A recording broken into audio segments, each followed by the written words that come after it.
Okay, good morning student. आज हम पढ़ेंगे आपका EIMT में सब्जेक्ट संस्थापन।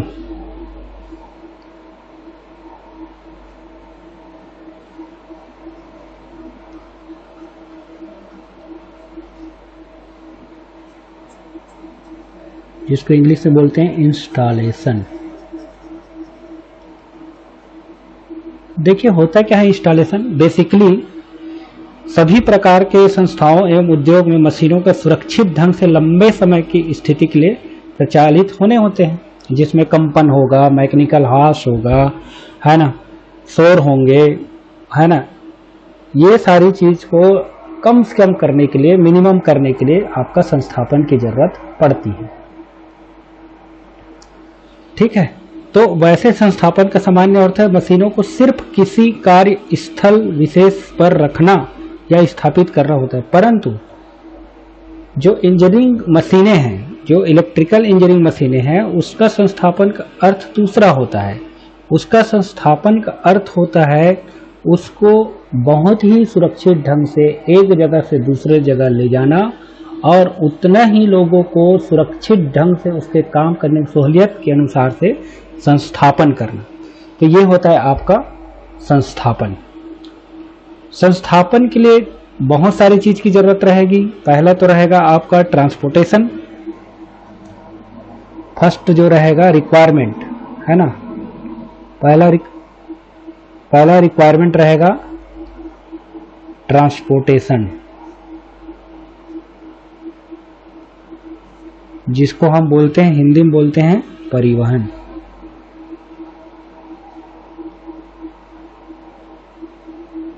अब आप सभी जानते हैं परिवहन क्या होता है, एक जगह से दूसरे जगह ले जाना। तो परिवहन में सारी चीजें ऐसी है कि आपका परिवहन में सारी चीजें ऐसा है कि कंपनी से वितरण कंपनी तक,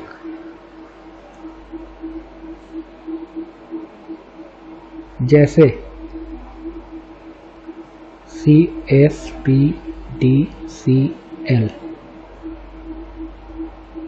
गीदम।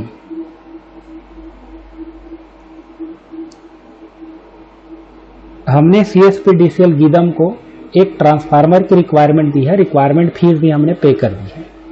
अब जो फीस पे करने के बाद ये पर्टिकुलर CSPDCL गीदम का काम क्या रहेगा कि आप ट्रांसफार्मर क्या खरीदेंगे, ट्रांसफार्मर क्या करेंगे, खरीदेंगे,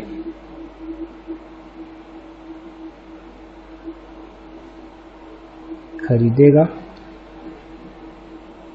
और उसको वहां से आपके पास सुरक्षित लाकर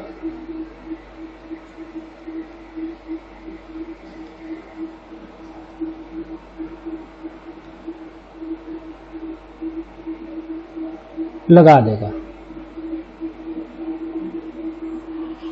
आपके पास सुरक्षित लाकर लगा देगा। तो ये होता है आपका संस्थापन का कार्य। ठीक है, ये होता है आपका संस्थापन का कार्य। दूसरा है आपका ट्रांसपोर्टेशन के बाद आ जाता है आपका प्लानिंग।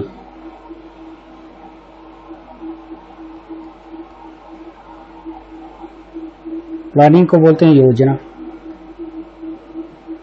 योजना क्या होता है, मैंने पैसा दिया है ट्रांसफार्मर CSPDCL, तो CSPDCL प्लानिंग बनाएगा कि मेरे को किस कंपनी से लेना है और वो कंपनी मेरे को कहां तक प्रोवाइड करेगा, और मैं वो मेरे जब स्टोरेज में ला के रख देगा तो मैं उसको कैसे करके उस पर्टिकुलर कस्टमर के पास पहुंचाऊंगा।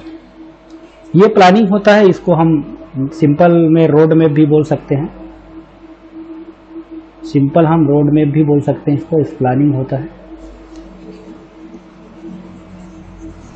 ठीक है, सिंपल हम इसको रोड मैप भी बोल देते हैं, प्लानिंग। तो इस योजना के ये सारी चीजें को रहता है, ये होता है आपका संस्थापन।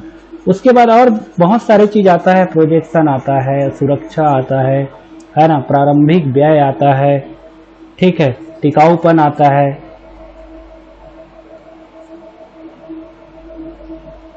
टिकाऊपन आ जाता है, ये सारी चीजें डिपेंड करता है।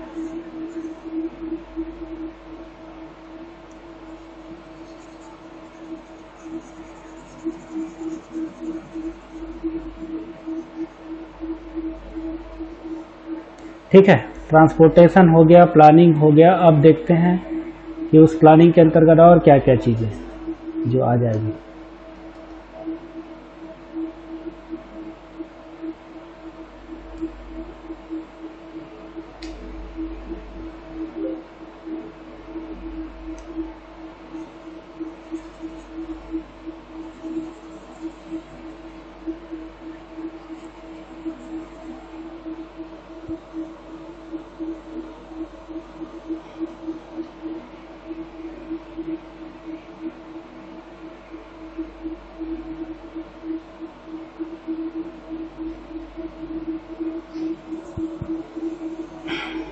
ठीक, तो इस संस्थापन में पहला हमने पढ़ लिया ट्रांसपोर्टेशन।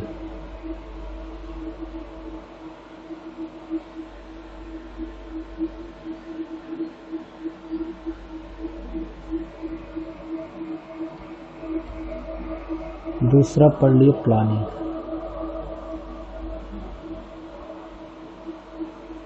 थर्ड पॉइंट आता है सेफ्टी।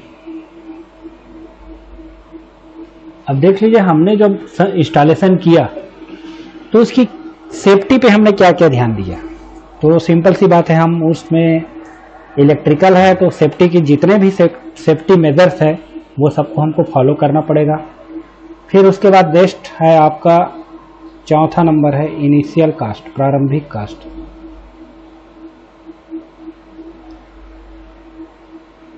इनिशियल कास्ट, प्रारंभिक लागत।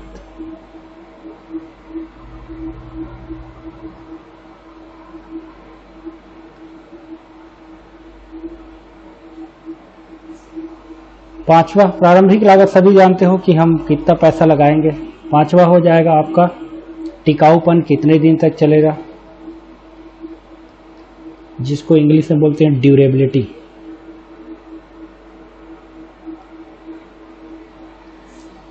छठवा आपका हो जाएगा, सिंपल सी बात है, आपका अपीयरेंस।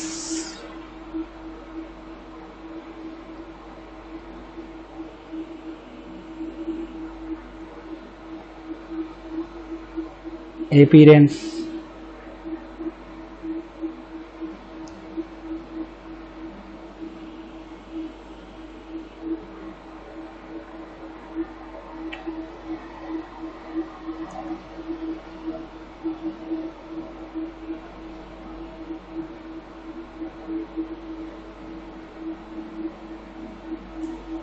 अपीयरेंस हिंदी में होता है आपका प्रकटता।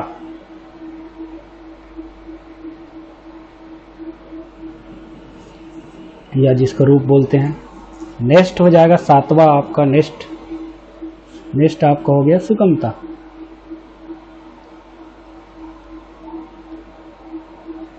User friendly. ठीक, ये सारी चीजें। अब देखिए सेफ्टी मेजर्स में जो हम इनिशियल प्रारंभिक लागत कितना आएगा इसका भी कैलकुलेशन कर लेंगे, टिकाऊपन का भी कैलकुलेशन कर लेंगे, सारी चीज का हम कैलकुलेशन करते करते जाएंगे। ये देखिए,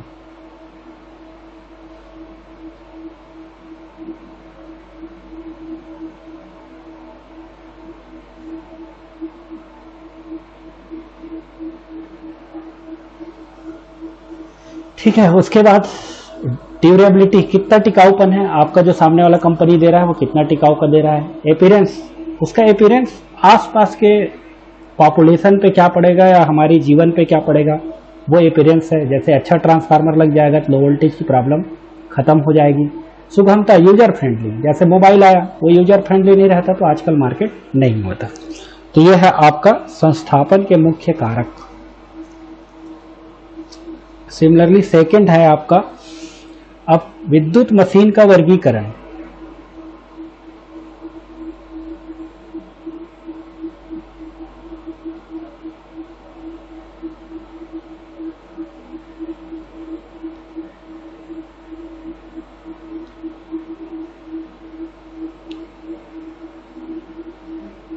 ठीक है, इलेक्ट्रिकल मशीन का क्लासिफिकेशन है ना।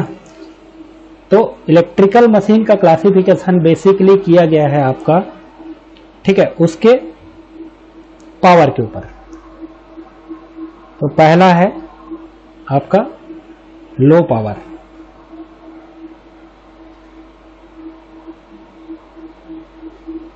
निम्न शक्ति,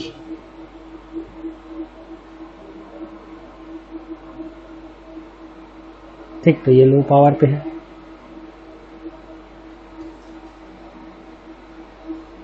सेकंड है आपका मध्य पावर, मीडियम,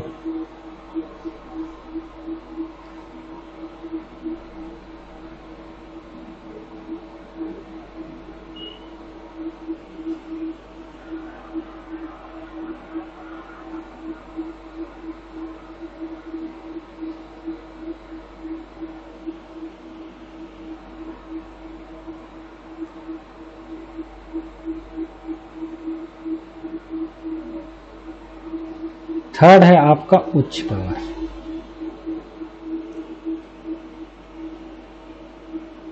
लार्ज आर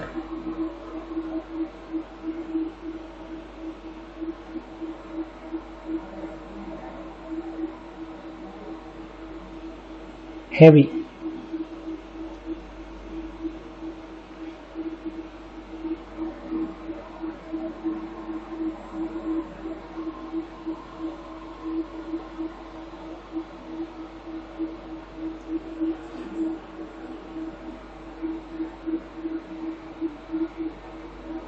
उच्च शक्ति,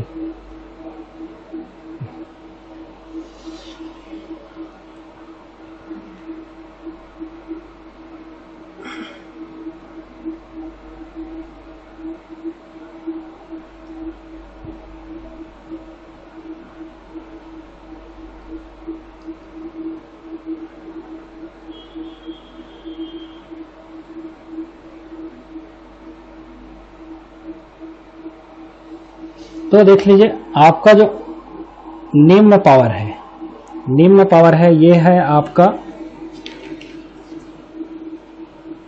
100 किलोवाट तक, 100 किलोवाट तक। उसके बाद मध्यम किलोवाट है 100 से 1000 किलोवाट तक।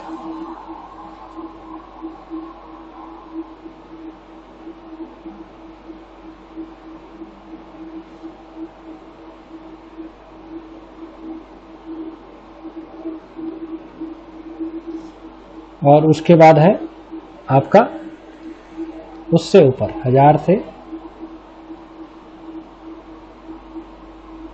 ऊपर, ये उच्च शक्ति, ये उच्च पावर है। ठीक है, तो देखते हैं, सभी को हम देख लेते हैं। और आकार उद्देश्य के हिसाब से ये 3 ही प्रकार का वर्गीकरण है आपका।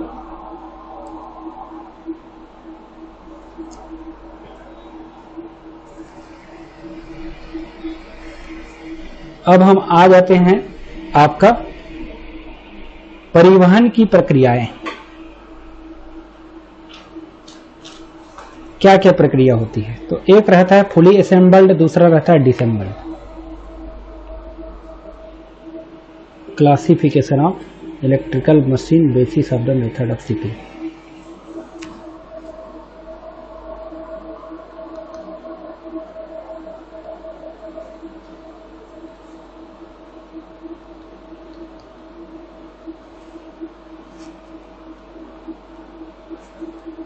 तो पहला रहता है आपका असेंबल्ड, फुली असेंबल्ड कंडीशन।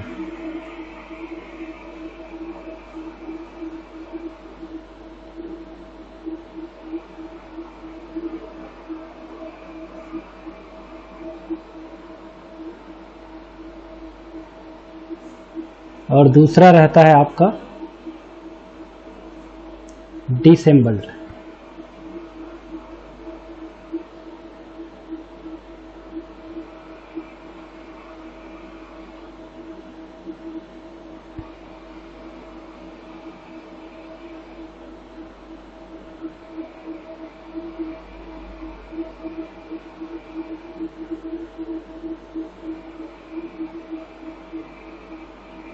पहला जो रहता है असेंबल्ड कंडीशन, मतलब ये छोटे और मध्यम मशीन के लिए यूज होता है। इसको हम किसी ट्रक में या डाल देंगे और वो आराम से आ जाएगा। दूसरा रहता है हेवी मशीन के लिए डिसेंबल्ड, क्योंकि बहुत सारी चीजें ऐसा है जो आपका ओवरहेड पुल्स पड़ेंगे, ओवरहेड लाइंस पड़ेंगे, तो इसलिए इसको डिसेंबल करके आपका ट्रांसपोर्ट किया जाता है। ये डिसेंबल्ड कंडीशन ट्रांसपोर्टेशन की। ठीक, उसके बाद नेक्स्ट आपका टॉपिक है classification of electrical machine basis on the design.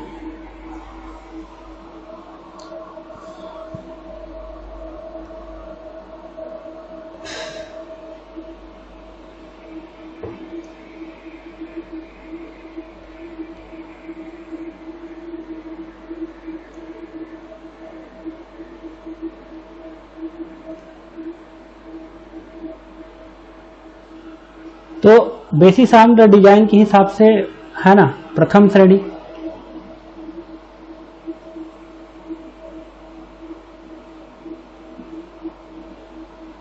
दूसरा है आपका द्वितीय श्रेणी,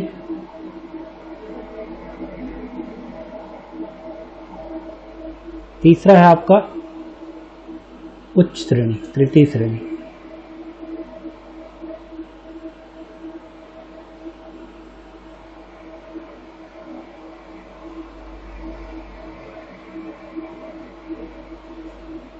तो देखिए प्रथम श्रेणी क्या होता है आपका, प्रथम श्रेणी है जो मशीनें निम्न शक्ति वाली होती है, द्वितीय श्रेणी होती है जो मध्यम शक्ति वाली होती है, तृतीय श्रेणी होती है जो हायर शक्ति। मतलब कहने का मतलब ये प्रथम श्रेणी है, ये द्वितीय श्रेणी है,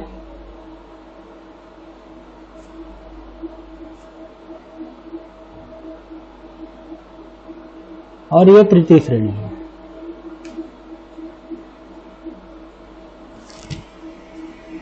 अब हम बात करते हैं प्रथम श्रेणी, द्वितीय श्रेणी, तृतीय श्रेणी क्यों रखा गया है, क्योंकि इसमें हम जितने भी इंसुलेटिंग मटेरियल होते हैं, वायर होते हैं, उसके रेटिंग के अनुसार ही यूज करते हैं, इसलिए इसको प्रथम श्रेणी द्वितीय श्रेणी में लिया गया है।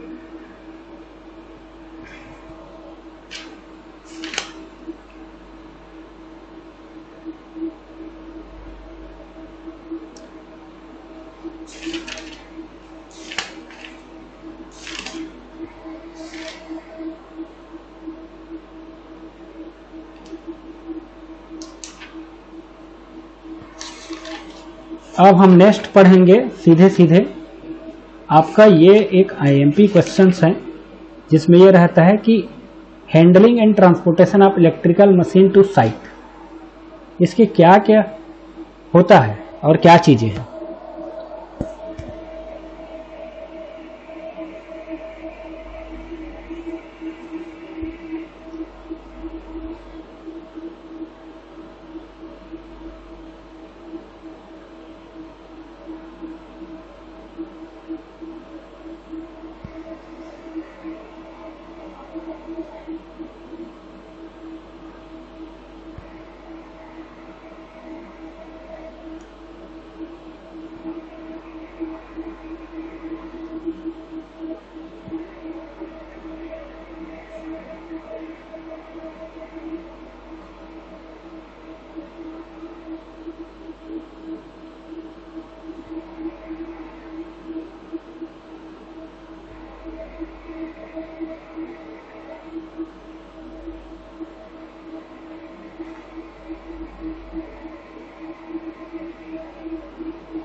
तो इसमें जो हैंडलिंग एंड ट्रांसपोर्ट, मतलब मेरा क्या है, कंपनी से बन के स्टोरेज में आ गया। स्टोरेज में आने के बाद जो भी चीज़ें हैं उसको मैं जहां मेरे को इंस्टॉल करना है वहां तक ले जाना है, तो उसके लिए क्या क्या चीज़ें की ज़रूरत पड़ेगी। तो बहुत सारी चीज़ें हैं जो ज़रूरत पड़ सकती है। मोस्ट ऑफ द थिंग, पहला है आपका ट्रक, दूसरा रहेगा इसमें आपका क्रेन,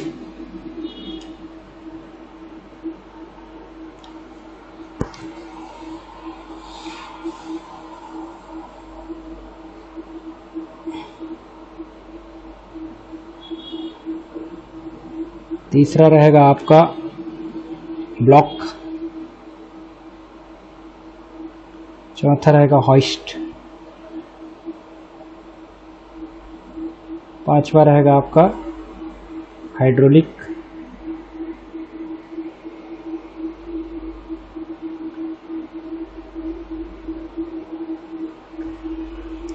हाइड्रोलिक लिफ्ट, 6 रहेगा आपका ट्रेवलिंग रोटेटरी क्रेन,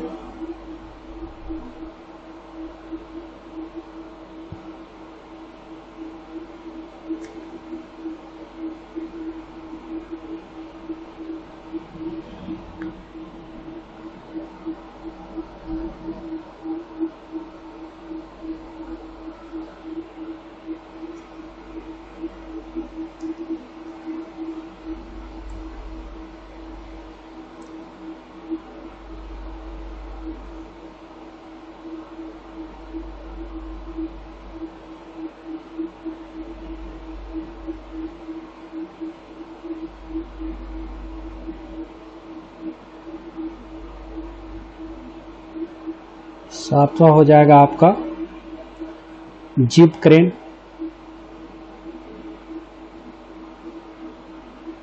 आठवां हो जाएगा आपका पुली, ETC जितना भी रिक्वायरमेंट रहेगा, ये सारी चीज़ें आपका ट्रांसपोर्टेशन में काम आएगा।